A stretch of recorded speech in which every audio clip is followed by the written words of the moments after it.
Hi, so this is the temperature anomaly device. So this is designed by one of my colleagues and modified to a Mark II for infrared.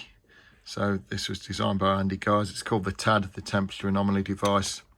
So I've got a battery cover that neatly removes to expose a 9-volt battery.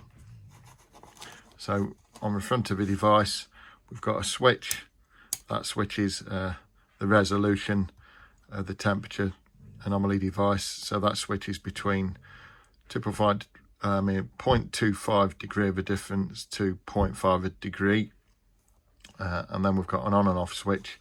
So I'll switch it to the higher resolution, we'll turn it on and let the device calibrate. So it'll take about a minute to go through its calibration. It will confirm the calibration with an audible tone once calibrated. It's probably a bit quicker than a minute.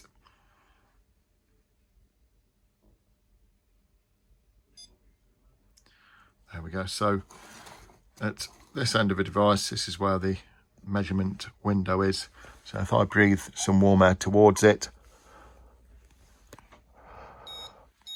then you'll see it very quickly senses that, and it indicates by showing a red light and the alarm. So you get the high tone and the red alarm.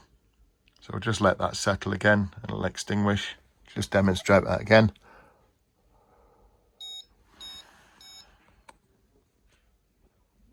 And we'll let the device settle. Obviously when you're out on an investigation, the changes wouldn't be so great and blowing like hot air at it. It's obviously best to set this up in an isolated area away from drafts, doorways, obviously people moving around and stirring the air, so you don't get any false triggers.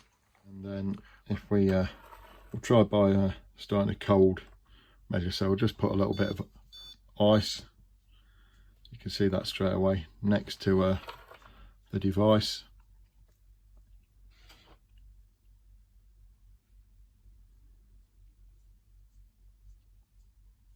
The light will then extinguish. So the TAD also has a normalised function.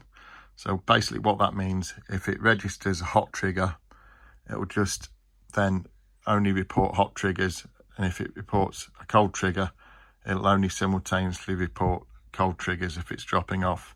The normalised function has about a minute before it'll sense the opposite trigger. So you'll see now if I breathe warm air, the actual device will actually trigger the opposite to a previous trigger of a cold.